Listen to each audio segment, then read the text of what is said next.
Can we start now? Okay, so welcome to this IPCC regional event on Asia. My name is Richard Jones. I'm one of the coordinating lead authors of the Atlas in the Working Group 1 report, and I will be the in-person moderator. And I'm now going to hand over to Panmao Zai, who is going to introduce the session. Panmao, please go ahead. Thank you, Jasmine. Could you please show the slide, the first slide on the screen?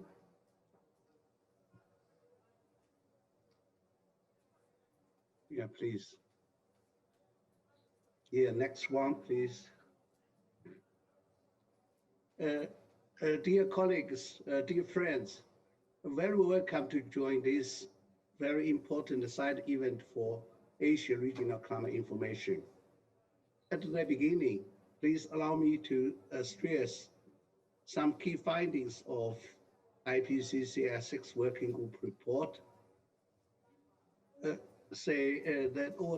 listed 6 key findings on the screen. The first one is recent change in climate are widespread, rapid, and intensifying, and unprecedented in thousands of years. The second one is it is indisputable that human activities are causing climate change and making extreme climate events, including heat waves, heavy rainfall, and droughts, more frequent and more severe. The third one is climate change is already influencing every region on the earth in multiple ways. The changes we are experiencing will increase with further warming. And the fourth key finding is there is no going back for some changes in climate system. However, some changes could be slowed and other could be stopped by limit warming. And there are another 2 points linked to the limit of global warming. And I do not want to read all. In these key findings, we can clearly see many points linking to regional information. And the climate change is, as we see, climate change is already occurring in every region of the world. But there also exist different regional disparities. Although we can see, please turn to the next one, Jasper. Yeah, in this figure, we see, and could you please click again? And we can see, although we all know that temperature increase in the globe is quite evenly distributed, but we still see clear regional differences. And in the left side, we can see the Asian region. Clearly, the climate change since 1850, the increase can clearly attribute to the human causes. Regarding to the regional difference, even for Asia, we can see, they have special differences from place to place. In AR6, we know we have a lot of advances in assessing regional climate change. We have 1/3 of the assessment report focusing on regional information. And we also have interactive atlas, including the thesis of future changes of different climate impact drivers across regions. We have additional regional fact sheets, which have summarized key climate change information for each region. With unique climate features, Asia is the largest and the most populous continent in the world. Today, I'm very glad to have the authors having assessed the regional climate change to present our findings for Asia and its subregions. With that, I wish this side event for Asia regional climate information a great success. Thank you for your attention. Okay, thank you very much, Pan Mao, for that opening. And we'll now move to Izuru, who will give us an overview of the regional climate changes over Asia. So, Izuru, please go ahead. Yeah, thank you, Richard. My name is Izuru Takayabu, a lead author of Chapter 10 and a staff member of Meteorological Research Institute, Japan Meteorological Agency. Here I introduce the overall feature of climate change in Asia, following to the information of IPCC Working Group 1 AR6. And Asia is a very wide region, and I live in Far East, most right-hand side of this figure. And when I remember that Arabian Peninsula people are also Asian people is when our football team are fighting to win an entry to the World Cup. So the southern half of Asia is monsoon region, where many people live, receiving benefit from precipitation of monsoon climate. And we have a high mountain region called Third Pole, the headwaters of many large rivers which irrigate agricultural land. So after my brief introduction, 5 subregions, Asia monsoon and high mountain Asia, would be reported by an expert of these subregions. So next slide, please. Next, please. Next one. Okay.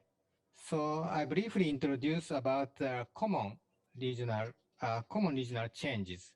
First of all, I introduce heat and cold. And as written here by the CID tag, the observed mean surface temperature increase has clearly emerged out of the range of internal variability compared to 1850 to 1900. Heat extremes have increased, while cold extremes have decreased, and these trends will continue over the coming decades with high confidence. You can see in the right-hand side the figure of annual mean temperature and maximum temperature over 35 degrees by 1.5, 2.0, and 4.0 global warming world. And you can easily find that the annual mean temperature become red in the high latitude more speedy. And also the very right-hand side, we show the max temperature over 35 degrees. It's a heat wave issue. And you can find that the color become dark, become very dark in the 4-degree warming in the bottom side figure. And also marine heat wave will continue to increase with high confidence. So next, please. Next slide, please. Okay. So for the precipitation, the average and heavy precipitation will increase over much of Asia.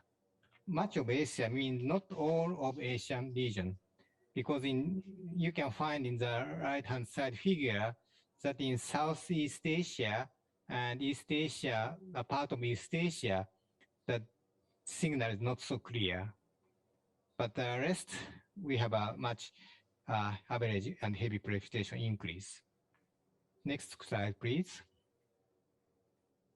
And we have another many issues related with CIDs and fire weather. Fire weather seasons will lengthen and intensify, particularly in North Asia regions in medium confidence, and also wind cyclones for mean surface wind speeds have decreased with high confidence and will continue to decrease in central and northern parts of Asia.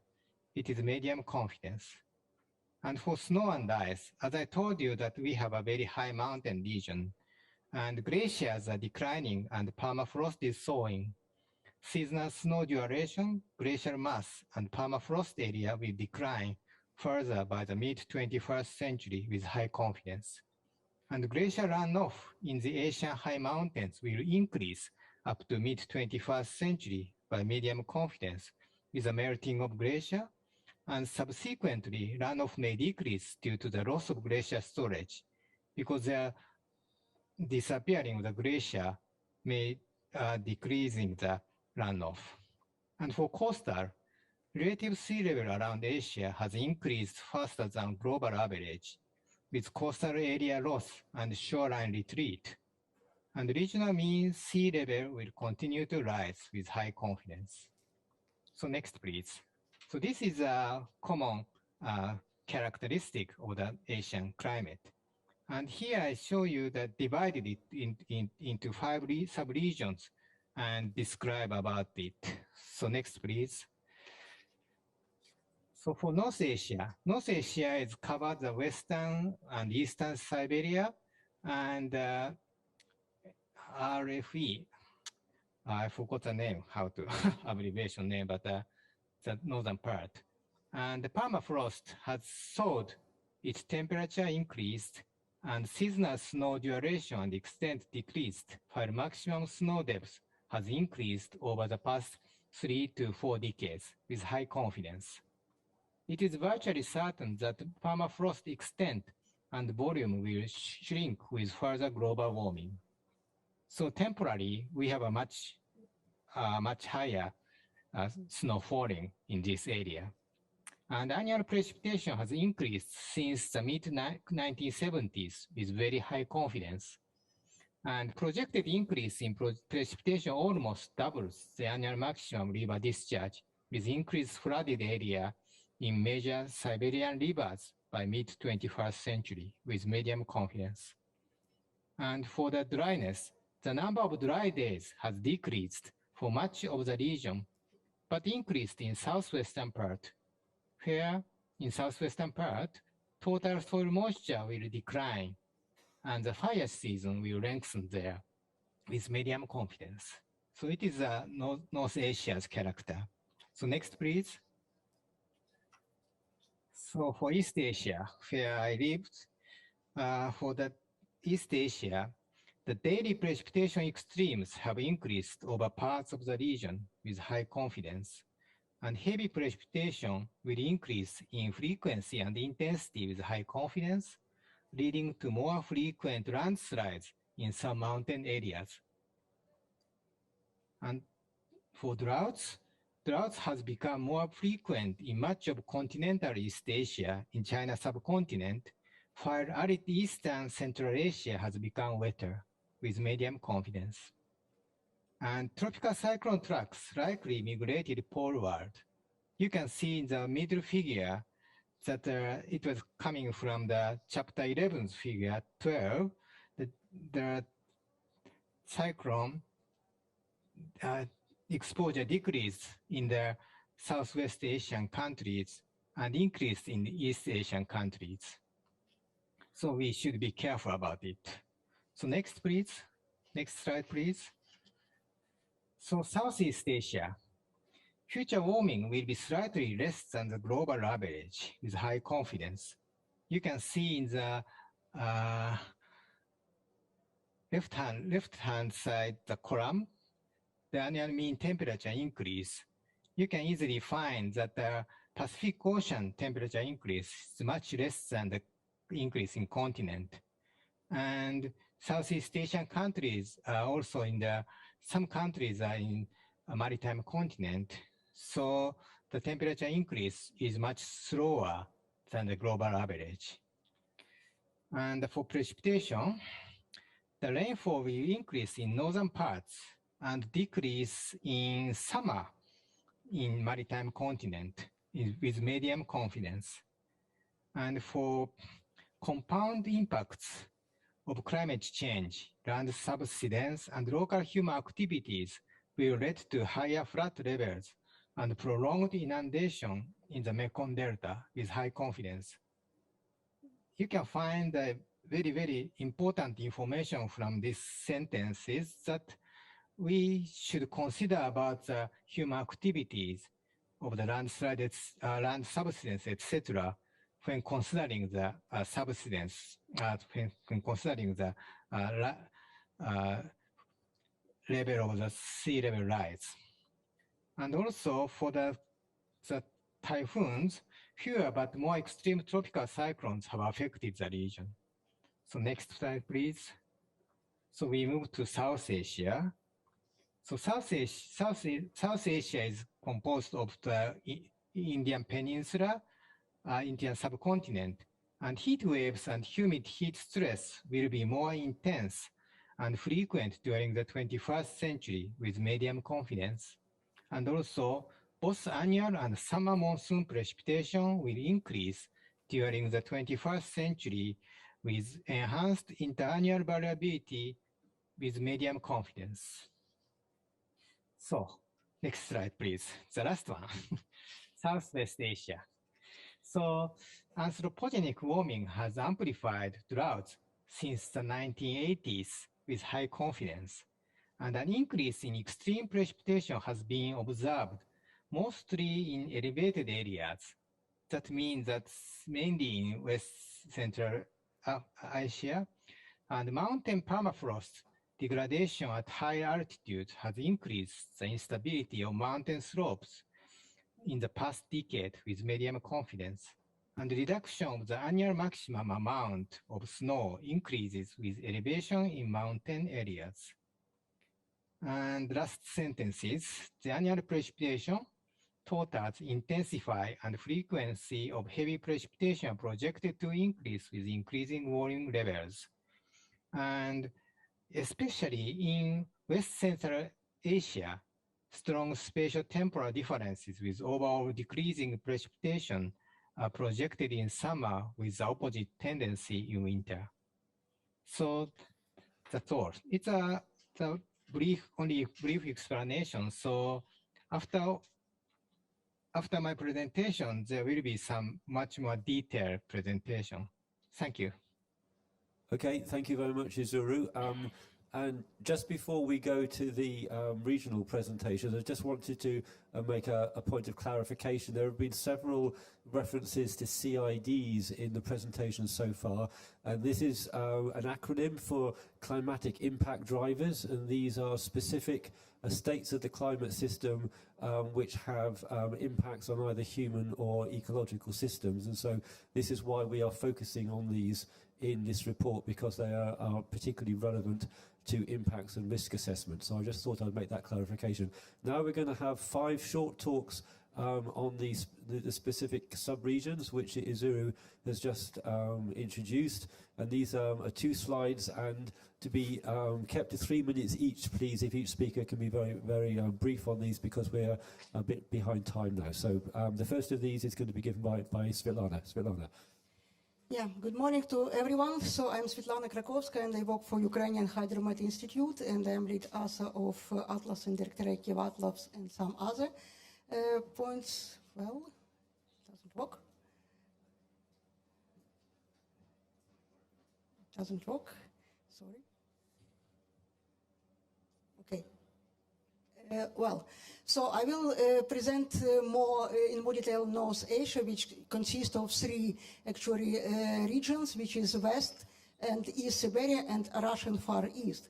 So here you see actually this seasonal stripes, when you can see how temperature will rise with different seasons, and it's clear, which Izuru already said about heat extremes and about fire season. So and if we go to these climatic impact drivers, which represent maximum temperature over 35 degrees Celsius, that for most region actually, which is North Asia, it is not so common. but even with global warming level of 1.5, it's clear in this southwest part, it's start to emerge, and with higher warming level, it's much more, so it's over even 50 days per year in this part where actually we expect fire weather.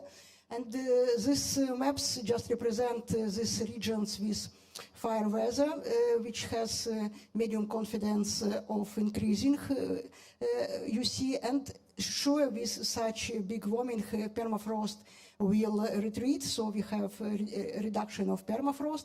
At the same time, if we go to precipitation, so we already saw this conclusion that precipitation almost doubles the annual maximum river discharge in increased flooded area, major Siberian rivers. And you have these climatic impact drivers with high confidence of rising heavy precipitation and flood.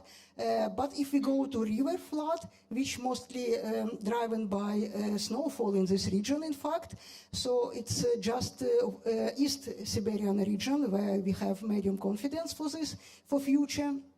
And you see in precipitation that most actually increasing will be in winter season, so during cold season. And for this season, we will have more heavy snowfall, but at the same time, seasonal snow will reduce. So this is not controversial, but if we go to previous periods, so we have this conclusion about permafrost that it's already thawed, temperature increased and season snow duration decreased, while maximum snow depth has increased. So for this we have data from Russian Institute for Hydrometeorological Information, and it's clear from two first panels that snow cover started later and retreat earlier, but at the same time the last point shows that maximum snow depth actually increased, and especially in this Russian Far East. So with future we have snowfall change again different, and it's much more clear rise for higher warming levels, so it means that it's better not go to these warming levels and be more stable. So thank you. Okay, thank you very much, Svetlana. So the next talk is for East Asia, given by Jian. Jian, if you're there, if you could thank you. Give your presentation. Hello, everyone. Hello, everyone. I'm Jian Li, lead author of Atlas from Chinese Academy of Meteorological Sciences. Now I will give a brief introduction about the East Asia region. Next page, please. A striking feature of the regional climate change in East Asia is the change in extreme precipitation. Daily precipitation extremes have increased over parts of East Asia with high confidence and are very likely to become more intense and more frequent in much of the East Asia in the future. The second feature is about the drought. Droughts have become more frequent in much of the continental East Asia. In contrast, the arid eastern central area has become wetter in recent decades. There will be slight wetting trends in both regions in the future, especially in summer and autumn in East Asia, and in spring in Eastern Central Asia. Next page, please. The third feature is about the tropical cyclone. There has been a significant northwestward shift in tropical cyclone tracks and a poleward shift in the average latitude where tropical cyclones reach their peak intensity. Correspondingly, the tropical cyclone over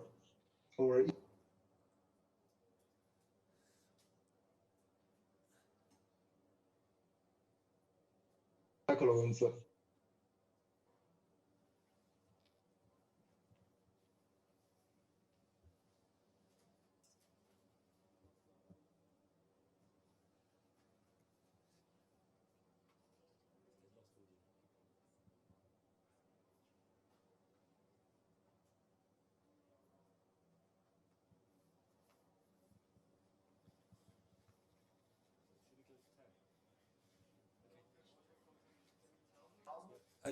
Jian, I'm sorry, but we're not hearing you anymore. Are you able to hear us?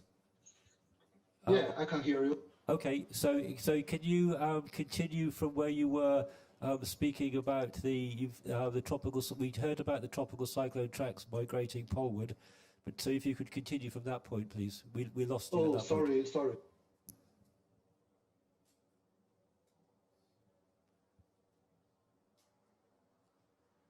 I'm afraid we can't hear you still.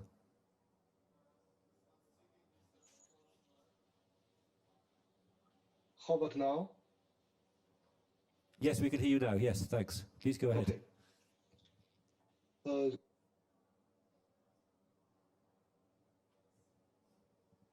I'm sorry, we've lost you again. Hi, Richard. Yeah, hi, Jan. Okay, we can hear you now. Hi. I think maybe there's a problem with your headset or your microphone.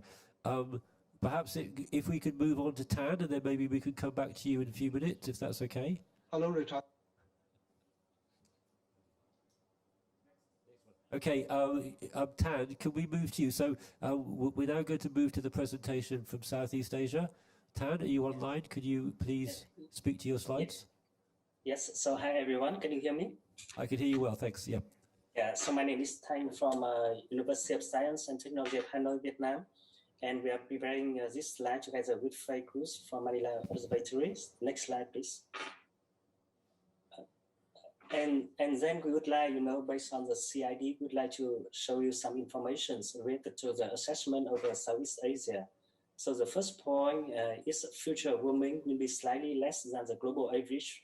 Then you can see, in the figure on your right-hand side, you can see the increase of average temperature over Southeast Asia, versus the different global warming levels. So we can always observe, that warming over Southeast Asia is, less than the global warming, because Southeast Asia are located in the tropical equatorial regions. And the second point is extreme heat events have increased in frequencies and will become more intense and more frequent. And this assessment is obtained with high confidence. About rainfall, the rainfall will increase in the northern part of Southeast Asia, and summer rainfall decrease in areas in the maritime continents. On the figures on the right-hand side, you can see the trend of rainfall in the areas in December, January, February, and in June, July, August. However, this one is the average over the whole areas. But when we come to the northern part and the maritime continents, we can see the difference in trend of future rainfall. And extreme rainfall and previous flood will become more frequent and more intensified with medium confidence. Next slide, please. For tropical cyclone, we can also observe and can project that fewer and more, but more extreme tropical cyclone have affected the region, and the number in the future, the number of tropical cyclone will decrease. But we can observe the frequency. We can see that the frequency of intense tropical cyclone will increase with medium confidence. And as you can see in the figure on the slide, the Southeast Asia have many coastal areas, and we can see that the sea level rise will continue and contribute to shoreline retreat with very high confidence. Over the areas, we can see also the compound impacts of climate change, land subsidence, and local human activities will lead to a larger flood extent and prolonged inundations, in some deltas, for example, over the Mekong deltas. And this assessment is obtained with high confidence. Thank you, everyone. Okay, thank you very much, Tan. So now if we could move to Annalisa, who will present on changes over South Asia. Annalisa, if you're on the line, please. Yes. Hi, everyone. I'm Annalisa from the National Research Council in Italy, and I worked as lead author at the Chapter 8 on the water cycle. And here's some few information about the South Asia super regions. Next slide, please. Yes, so following on from the general aspect that were described in Misuro's presentation, so temperature, annual mean temperature is projected to change and increase in all scenarios, all the modular experiment considered, and also in the regional models, and that is seen in the graph on the left in the screen. And there are also information about how the rainfall changes, because as you can see from the plot on the right, the region is highly influenced by the monsoon, the South and Southeast Asian monsoon in particular. And the rainfall changes in summer is projected to increase in all the scenarios considered and in all the experiments that have been considered. So both the annual and summer mean precipitation will increase during the 21st century, and the internal variability will be enhanced, and it is assessed with medium confidence. In the plot in the middle, you can see the details of the regional distribution of how the precipitation is going to change at 1.5, 2, and 4 degree as global warming level. As it is a region with a lot of coast, there are information about how the mean sea level is changing. It will change, and the answer is that it will continue to rise, and it will have a potential consequence in the shoreline position. As you can see in the plot, how the shoreline is projected to change in 2100 with respect to 2010. And as an average, there is a retreat for the whole region, either in the midterm and in the long term. Next slide, please. The mean air temperature, mean precipitation, and relative sea level are climate impact driver in terms of mean condition that have been defined, and as we've seen, they are projected to increase, as has been occurred in the past, except for the mean precipitation that, in fact, in the past has decreased because of the counteracting effect of aerosol compared to the changes driven by the greenhouse gases, and will be explained better later in the presentation for the monsoon. And there are other climatic impact drivers that are important for the regions that are related to extreme, and in these cases, in the box with yellow contour, you see how the extremes have changed in the past. So in particular, there have been increases in extreme heat and decreases in extreme cold. And this is known with high confidence in terms of attribution to human influence and high confidence in the observed trends. And there is also increase of extreme precipitation. And this is known with medium confidence in past trends and low confidence of attribution. In the future, heat waves and humid heat stress will be more intense and frequent in the 21st century. And you can see in the figure the maximum temperature over 35 degrees as it will change at 1.5, 2 degrees, and 4 degrees as global warming level. You can see that in the whole Indian subcontinent, the colors become darker brownish, browner and browner. Thank you. Okay, thank you very much, Annalisa. And finally, we'll move to Southwest Asia. And Mohammed, if you're on the line, could you please present your findings for Southwest Asia? Hello, can you hear me, Richard? Yes, we can hear you. Thank you. Okay. Good morning, good afternoon, good evening. Hello, everybody.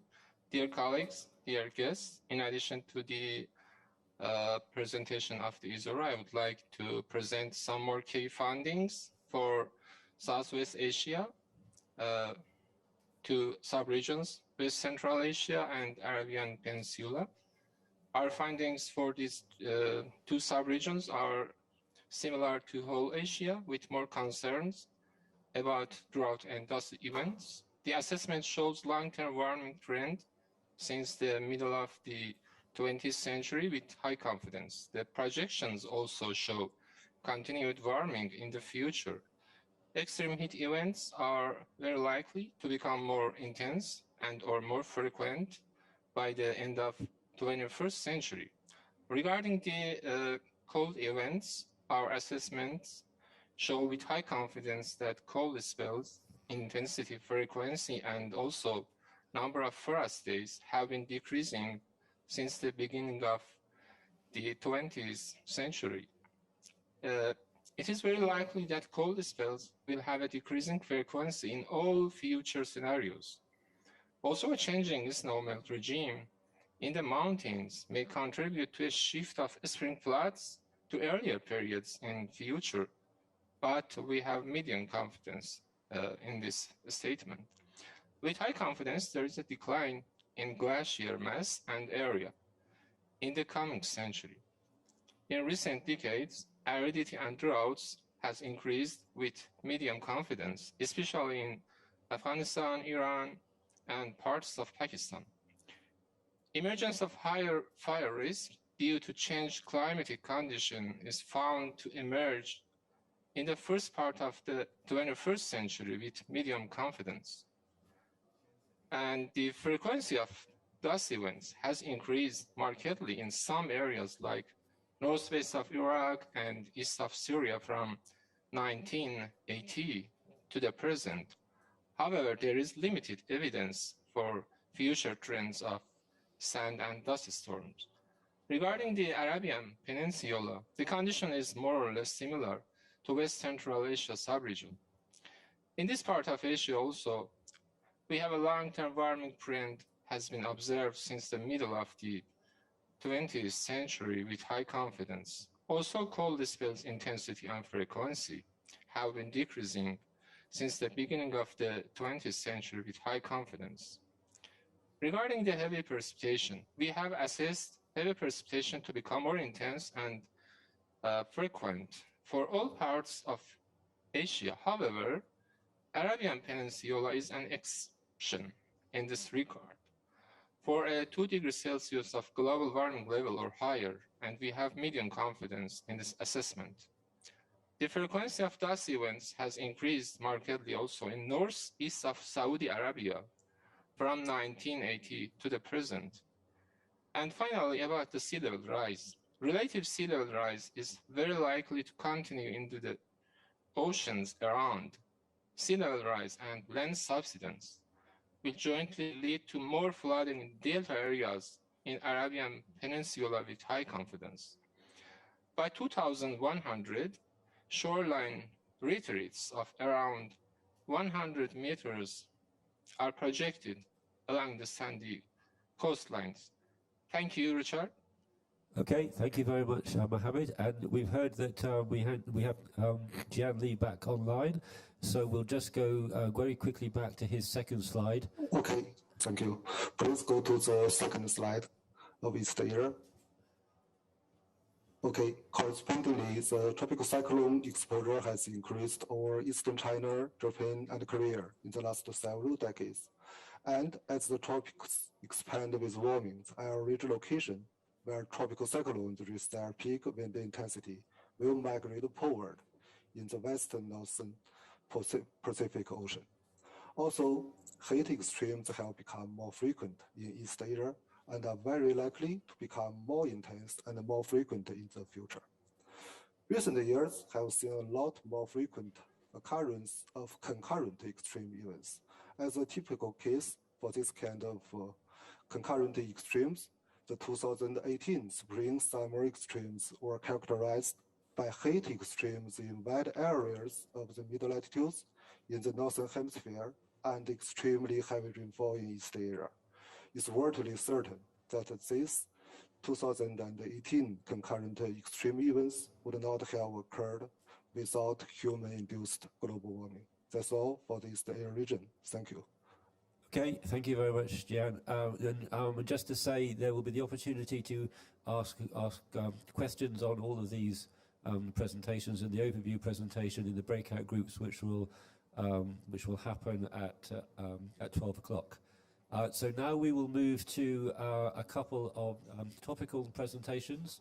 The first of these will be on the Asian monsoon, on the Asian monsoons. Apologies. And Krishnan, if you're on the line, please go ahead. Hi everyone. This is Krishnan from the Indian Institute of Tropical Meteorology. I am a CLA in Chapter 8 on the water cycle changes. The IPCC AR6 Working Group 1 report assessed the latest knowledge on climate change for the Asian monsoon systems. Observed and projected changes in the monsoon precipitation were assessed for the global and regional monsoons domains. The black contour shows the global monsoon domain, which is defined as the area where the local summer minus winter precipitation rate exceeds 2.5 millimeter per day. And we have 6 regional monsoons. I will focus on the South and Southeast Asian monsoon, which is shown in the pink color, and the East Asian monsoon in the purple color. Global land monsoon precipitation decreased from the 1950s to the 1980s, partly due to anthropogenic aerosols, but has increased since then in response to GHG forcing and large-scale multi-decadal variability. This is for the global land monsoon precipitation. This is with medium confidence. During the 21st century, global land monsoon precipitation is projected to increase in response to GHG warming in all time horizons and scenarios, high confidence. In the long term, that is 2081 to 2100, global monsoon rainfall change will feature a robust north-south asymmetry characterized by a greater increase in the northern hemisphere than in the southern hemisphere, and an east-west asymmetry characterized by enhanced Asian African monsoons and a weakened North American monsoon, medium confidence. Next slide, please. This is the assessment for the Asian monsoon. Basically, for the South and Southeast Asian monsoon precipitation decreased since the mid-20th century with high confidence, the dominant cause being anthropogenic aerosol forcing. The dry north and wet south pattern of East Asian summer monsoon precipitation change results from the combined effect of greenhouse gases and aerosols with high confidence. In the near term, that is 2021 to 2040, South and Southeast Asian monsoon and East Asian summer monsoon precipitation will be dominated by the effects of internal variability with medium confidence, but will increase in the long term, that is 2081 to 2100 with medium confidence. Next slide, please. We also attributed the influence of climate change and regional monsoon precipitation changes by isolating the effects of the greenhouse gas forcing and the anthropogenic aerosol forcing and natural variability. This figure shows that the declining trend in the observed precipitation, monsoon precipitation over South Asia during the period 1951 to 2014 is largely attributable to the effect of the anthropogenic aerosols, which have offset the expected enhancement of monsoon precipitation due to greenhouse gas forcing. And we also see a similar result for the East Asian monsoon, where the counteracting effects of the aerosols, anthropogenic aerosols, as compared to the greenhouse gas forcings. Next slide, please. For the future, the South and Southeast Asian monsoon, as well as the East Asian monsoon, they are projected to increase. The precipitation monsoon projection in these regions are projected to increase in the midterm and the long term. Whereas in the near term, it will be dominated by the effects of internal variability. Next slide, please. Average and heavy precipitation will increase over much of Asia, high to medium confidence. Over South Asia, both annual and summer monsoon precipitation will increase during the 21st century with enhanced intra-annual variability. There is medium confidence. For Southeast Asia, there has been a significant increase in the amount of precipitation in its extremes during La Nina episodes since the mid-20th century, especially in the winter monsoon period. In fact, we have shown the multi-model precipitation percentage change. This is for the SSP 245 scenario, middle of the road scenario. This was for the period 2081 to 2100 versus the present day, that is 1995 to 2014. We have shown this for all the seasons: winter, the spring, the summer monsoon, and the post-monsoon, that is this September, October, November. And East Asian monsoon, winter monsoon, has significant influence on the weather and climate over East Asia and plays an important role in regulating wintertime temperatures, including strong cold events and snowstorms. So this has implications, especially in understanding the near-term change. Next slide, please. Yeah, thank you very much. Okay, thank you very much, Krishnan. For the final presentation in terms of the changes over Asia, we'll move back to Pan Mao, who's going to give us a presentation on high mountain Asia. Pan Mao, please. Yeah, thank you, Richard. Would you please turn to next slide?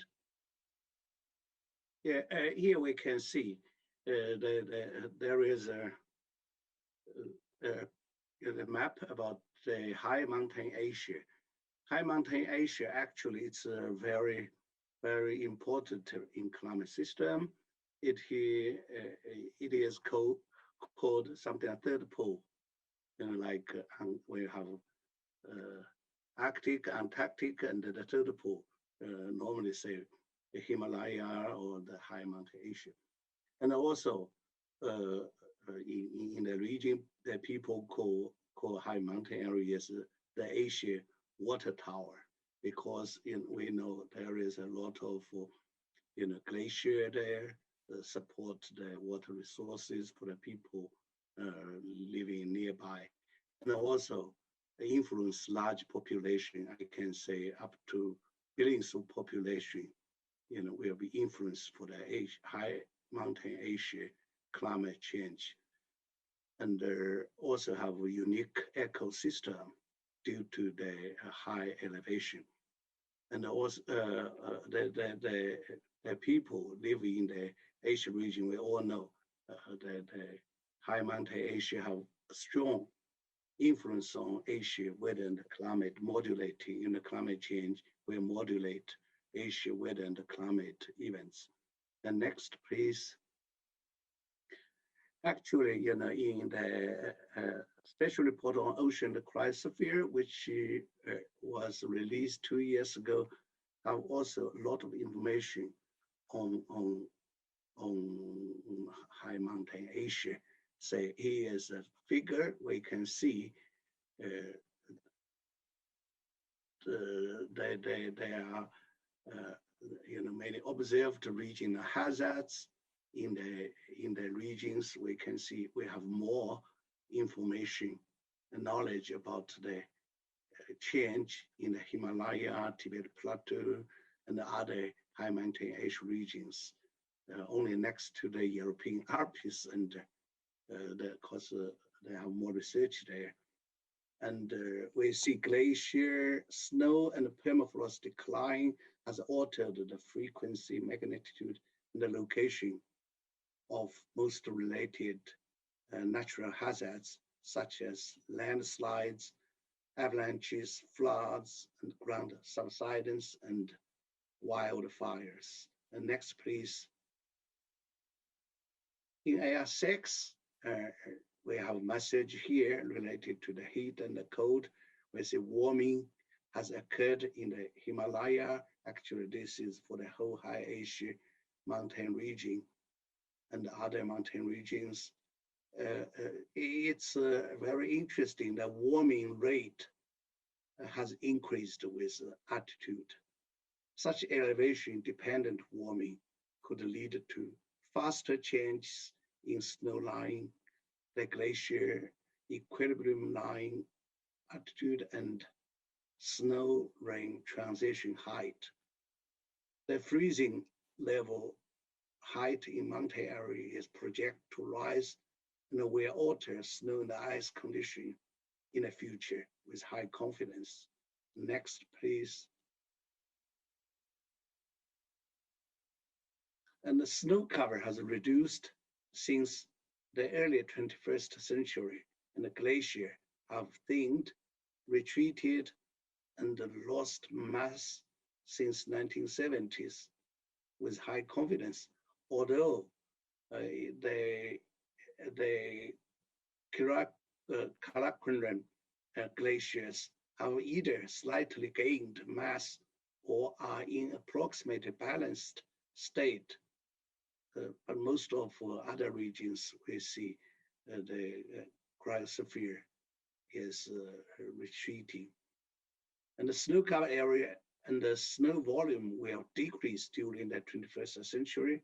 Snow line elevation will rise, and the glacier mass is likely to decline with greater mass loss in higher greenhouse gas emission scenarios. And next, please. And On other aspects related to the warming and the wetting conditions, we see here, precipitation decreased over the central eastern Hindu Kush Himalaya, but increased in the western Hindu Kush Himalaya region, and also in other parts of the high mountain Asia area. A general wetting across the Tibet Plateau and the Himalaya is projected, with increase in heavy precipitation in the 21st century. Rising temperature and precipitation can increase the occurrence of glacier lake outburst floods and landslides over marine dammed lakes with high confidence. I finish up here. Thank you all for listening. Okay, thank you very much, Pan Mao. So that's the end of the regional presentations. I will now give a short presentation on the Interactive Atlas, and also then follow that with a live demonstration. So Jesbin, if I can have my slides on the Interactive Atlas. Okay, thank you very much. So the Interactive Atlas is, this is a novel tool for flexible and spatial temporal analysis of much of the information that underpins the findings of the Working Group 1 report. So it includes observations, future projections, and also some paleoclimate data from a wide range of sources which is used in the report. Can we have the next slide, please?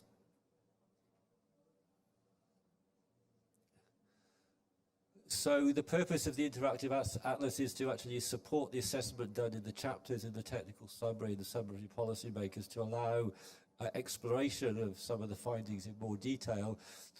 It's one of the major products, along with the main report, the technical summary and the SPM, and the regional fact sheets, which a lot of the findings here are based can be found in more detail. So the Interactive Atlas can be found at this web link here, and if we can have the next slide, please. What the focus of the Interactive Atlas is exploring in more detail regional change, and that means that we can look at changes over this new set of reference regions, but we can also look at changes averaged over a different set of regions, so the monsoon regions, as Christian was presenting earlier, but also small island regions, other continental regions, and major river basins. Next slide, please. So the Interactive Atlas consists of two components: the regional information component, which allows you to explore in a lot more detail the underlying regional information, but also the regional synthesis component, which is a companion to the technical summary and the summary for policymakers, and allows exploration in a bit more detail, some of the summary findings on the changes in these climatic impact drivers, which we have been discussing.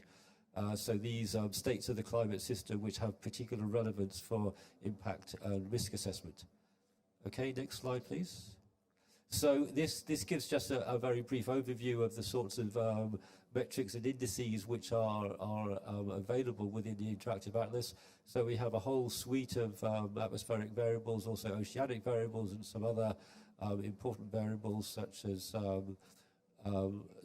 CO2 and ozone and aerosols. Next slide, please. And with the Interactive Atlas in the regional information component, you can select particular regions and then look at the changes in the simple interface under a series of different warming levels. Can we go to the next slide, please?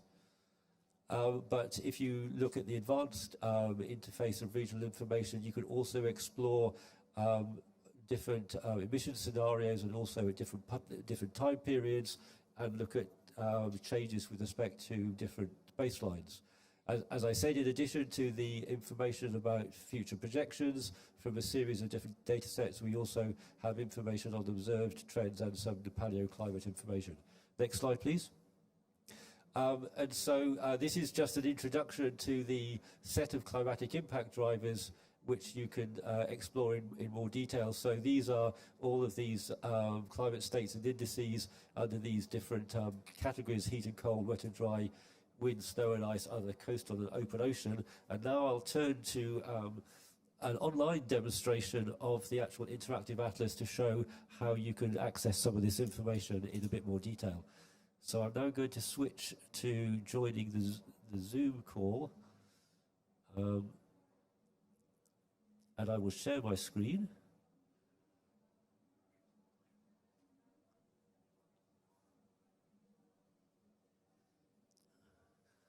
And hopefully in a second this will come up.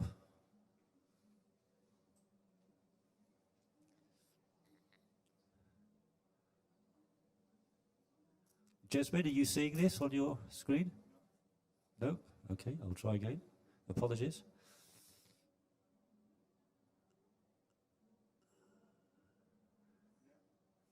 You got it, okay, great. It had come up. Okay, so in a second you'll see the landing page for the Interactive Atlas. So this is the landing page for the Interactive Atlas. To start, on the top right, we have a spinning globe which will show you the temperature and precipitation change at different warming levels regionally. But what I'll do very briefly, because we only have a couple of minutes left for this session, is just go very briefly into the regional synthesis. So the regional synthesis allows you to look at the changes in some of these different CIDs regionally. So this is looking into the future. This is what we're expecting in a 2-degree world in about the 2050s with either high or medium confidence. So for example, if we were to look at river flood, you'll see that this is an example of one of the panels that Svetlana showed in her presentation. You can also interrogate this information on the CIDs over a specific region. And so you could choose your particular region of Asia. So for example, let's look at the Russian Far East. And what this does is it gives you a list of all of the what we're expecting in terms of changes over the Russian Far East in the future. So this is the middle column, and then any evidence we have on observed changes is in the right-hand column. This shows you whether there are going to be increases or decreases, that have been increases or decreases, and whether there is any attribution of those to human influence. The third view that you have under the regional synthesis is using this this quasi-geographic representation of hexagons of the different regions. And here this will allow you to choose a series of different indices, up to 6 different indices, to see about changes in a set of CIDs over each region. And then if you hover over with your mouse over the particular region, it will bring up a list of the changes. So I'm actually now hovering over the Russian Arctic, or at least I am on my screen, and hopefully this will come up in a second. And this shows you all of the changes that from these 6 CIDs that are happening over the Russian Arctic. So this is just a summary of the changes, and this is an expansion of some of the information that we have in table TS5 in the summary, in the technical summary, but also figure SPM9 in the summary for policymakers. So just switching back to the home screen, and very briefly going to the regional information.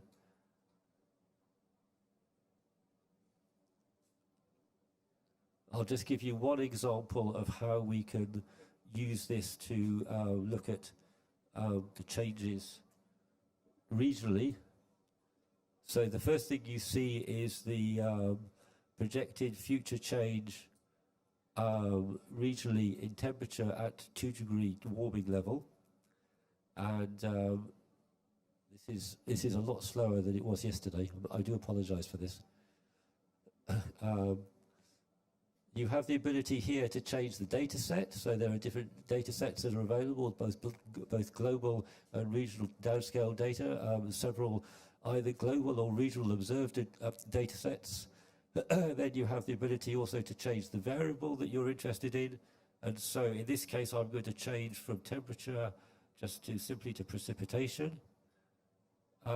You have the ability, as I said before, to look at different time periods and different emission scenarios and different baselines. And this hopefully should all come up in a second, but is taking its time. And the other thing that you can do is that you can split the map into two separate maps, so that you have on one side of the screen, for example, the changes at 4-degree warming level, on the other side of the screen changes at 2-degree warming level, so you can compare the different changes. Unfortunately, all this technology is being very, very slow today, and as I've exhausted the time that I had allocated for this presentation, I think I'll have to stop at this point. If you would like to ask any more questions about the Interactive Atlas, please come and join one of the breakout groups. And now I'm going to hand over to Izuru, just to give a quick summary of this session before we move into the breakout groups. So Izuru, over to you. Yes, thank you, Richard. So we will close the session before we go to breakout groups. So please show us please present the slide for the last one, closing remarks.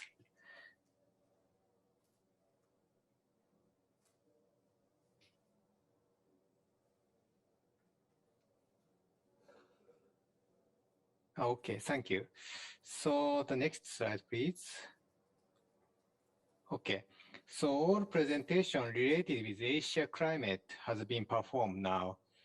From now, we have 5 breakout groups, rooms of 1 to 5, composed of North Asia, East Asia, Southeast Asia, South Asia, and Southwest Asia. We welcome deep discussion of these areas. So before we move to the breakout group, I'll introduce you this slide. The slide set has been built with the help of many lead authors, etc. Name that list is shown out here. And we discussed more about 1 or 2 months long to discussing about how to make the slides. And next slide, please. So before closing this event, we wish to take this opportunity to remember our colleague and friend, Professor Gemma Narisma from the Philippines, who passed on while we were preparing the AR6 report. Gemma was one of the contributing lead authors of the Atlas chapter and was a key part of the team who did the regional assessment of Asia. The IPCC Working Group 1 has dedicated the Atlas chapter and the Interactive Atlas to Gemma in honor of her legacy and significant contribution to climate science. So thank you all to join to the side event. Okay, thank you, that's all. So please move to the, okay, yeah, please, Richard, please.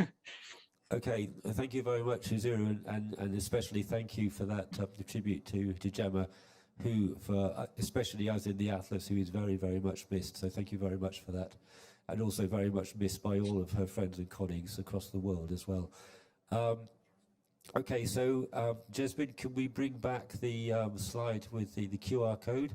And so now, if you would like to, for those of you online, you can now join the breakout rooms and go to whichever of the regional breakouts you would like to go to discuss more of the results. And for those online, if you want to scan this QR code up here, then you can join also the online breakout groups where there will be further discussion about these results. And if you would like to discuss more about the results for the monsoons, then Krishnan will be in the South Asia breakout group, and on the high mountains, Padma will be in the East Asia breakout group. So please, if you would like to then now move to the breakout groups, and we will now formally close the main plenary session for this event. Okay, so thank you very much for all those online, and thank you very much for those of you in the audience. Thank you. Thank you, Richard.